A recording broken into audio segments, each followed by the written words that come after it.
Why did they do it? Spoil it so? And such a familiar, friendly old thing. But they wouldn't and couldn't leave it alone. Those harebrained bean counters in their company suits, those miserable meddlers with their bad ideas. They systematically tortured, butchered, and tried to murder it. But it just wouldn't lie down and die.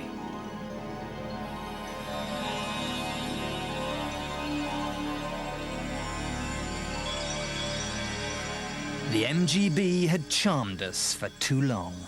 There were too many happy and wholesome memories. It was the one car they couldn't kill.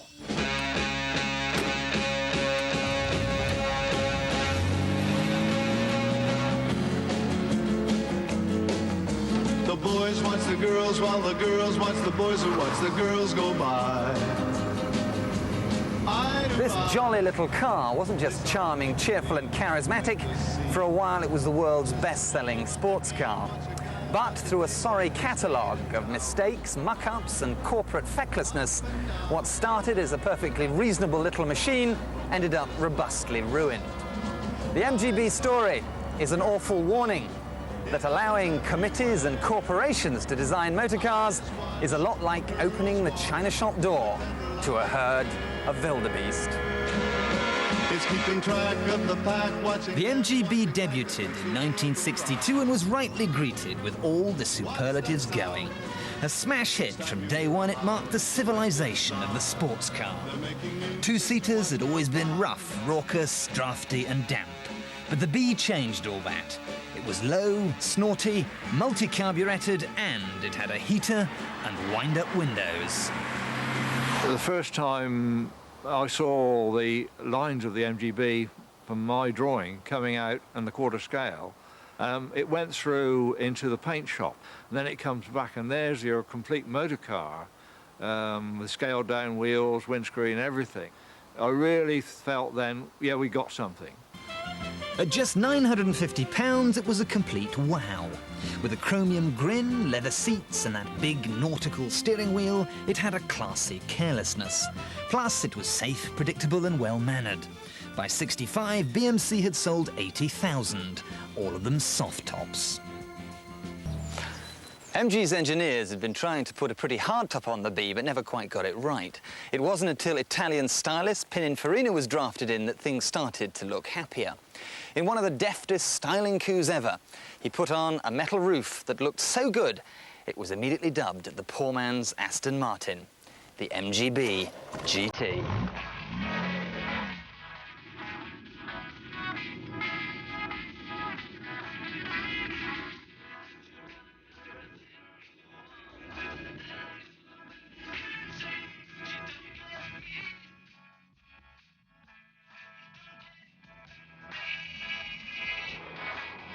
The mid-60s were the MGB's halcyon years.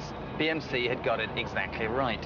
The B might not have been the greatest car in the world. It still had a dashboard with minor controls strewn across it like graffiti, seats you had to adjust with the help of a spanner, and it could be out-cornered by a Mini Cooper. But it looked and sounded like a sports car should.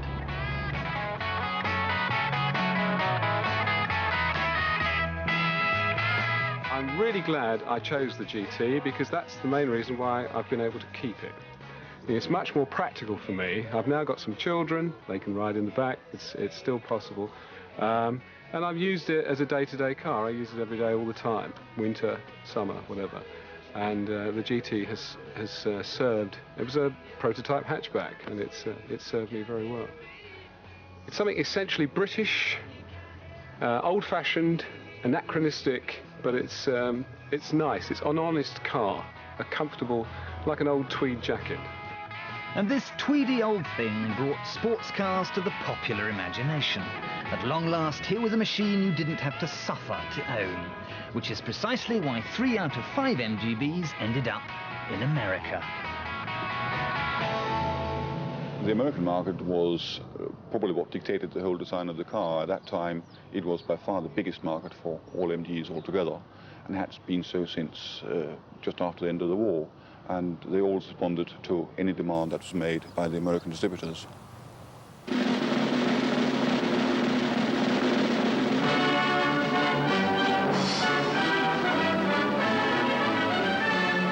something different, something exciting. That's what made MG the sports car America loved first. But courting the fickle US market was like selling the bee's soul to the devil. Abingdon was spending too much money on lunatic American safety and environmental laws, which would end up strangling the MGB completely. Meanwhile, back in Blighty, a bulging bonnet heralded even more mistakes. In a rather half-hearted attempt to give the MGB more power, BMC shoehorned in a none too brilliant 3-litre straight-six engine. They called it the MGC. Now, this could have been a great car, but it wasn't. It was too expensive, it wasn't sufficiently different enough from the cheaper MGB, and with all this weight up front, it handled like a destroyer. BMC also managed to get the press launch wrong, so the motoring magazines laid into it with a vicious zeal. No surprise then that only 10,000 found buyers. The MGC debacle cost BMC millions, but things were about to get worse, much worse.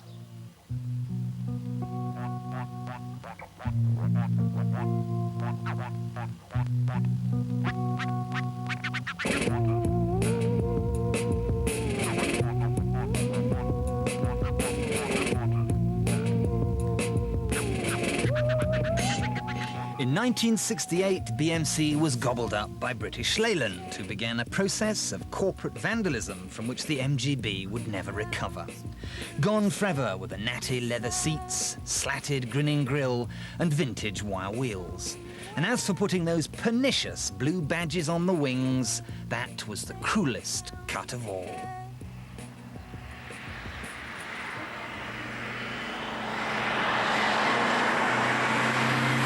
BL could be really cruel and thought nothing of stealing other people's ideas. Ken Costello was the first to put a V8 into the MGB. Leyland didn't think it was possible to fit that engine into the MGB.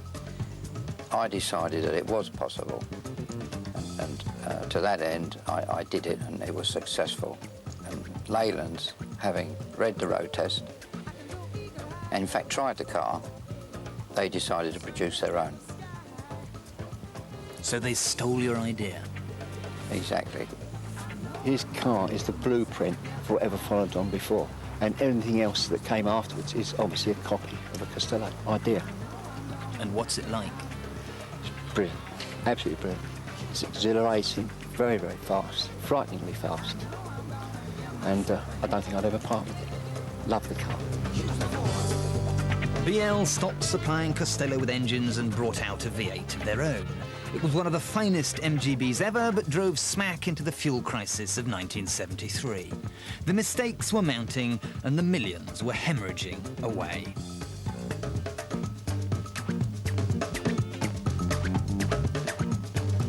But BL's biggest mistake came in 1974. Purists recoiled at unlovely rubber bumpers and a jacked-up ride height that made it look like it was going permanently downhill. Traditionalism had been sacrificed on the altar of modernity.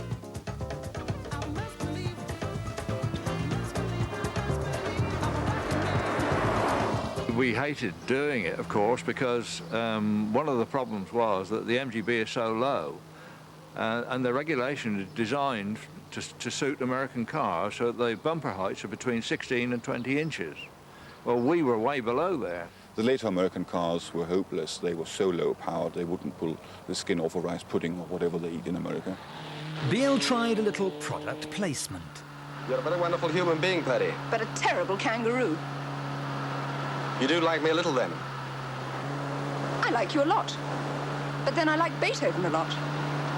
The difference is he's dead, and I'm very much alive. But you're playing in the wrong key.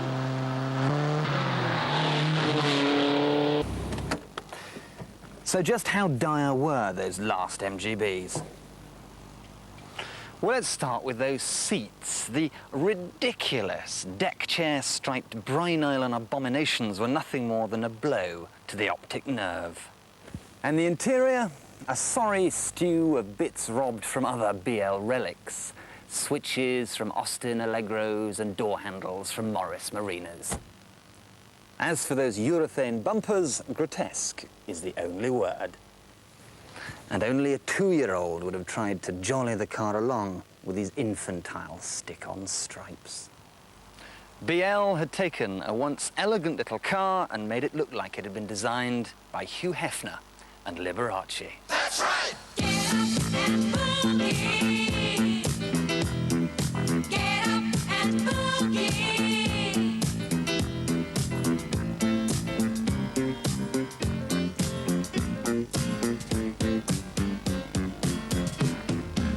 That's right!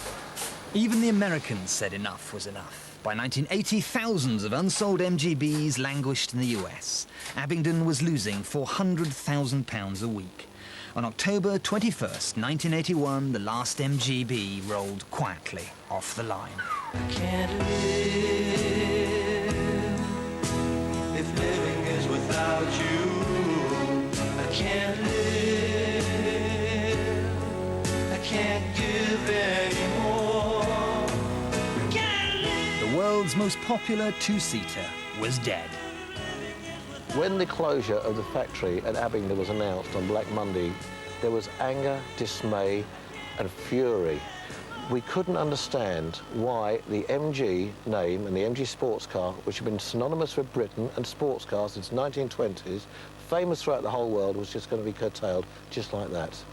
The reason was BL reckoned they had something better. America is coming home in the shape of things to come. The ill-fated and hideously ugly Triumph TR7. Even after TR7 had gone into full-scale production, the Americans still bought more MGBs than they bought TR7s. I think it was quite the same thing in this country. I myself had an MGB, a very late one, 1980, last year of production. I used it for 18 months, enjoyed it thoroughly. I then swapped it for a TR7 drophead and felt rather as if I'd come into something like an Escort convertible. But not content with murdering the MGB, Leyland did an equally fine job of assassinating the MG brand as well. They took two of the most hallowed letters in the history of motoring and plastered them over some of the worst cars ever made, such as the MG Metro. It was like putting an Aston Martin badge on a Datsun Cherry.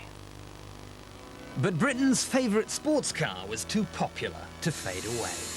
Thousands of passionate MG fanciers with their oily fingers saved the day. No sooner had the last car left the factory than enthusiasts started rebuilding old ones.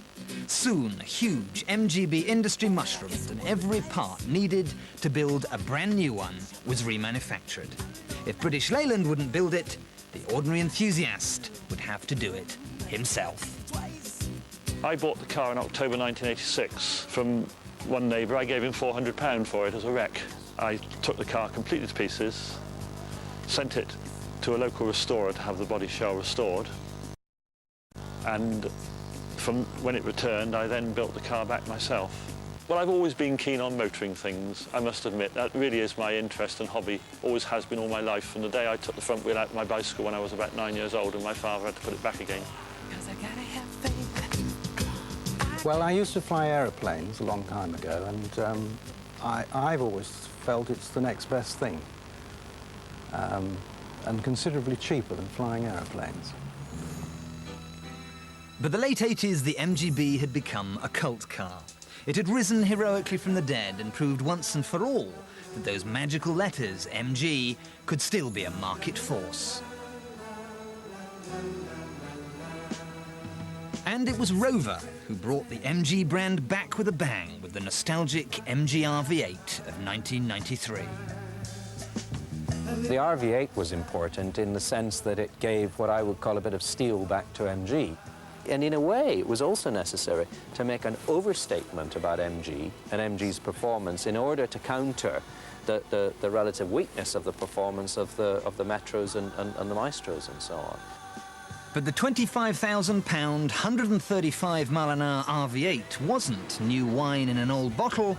It told the world that the MG badge wasn't just alive and well, it was in rude health. Looking back, we owe an awful lot to the MGB. It made two-seaters popular, practical and affordable, but more than that, it kept the genre of the sports car alive. The worldwide renaissance for suburban soft tops is largely due to this disarming little motor. So next time you look at a Mazda MX-5 or a BMW Z3, just remember the MGB, the car that refused to roll over and die. It's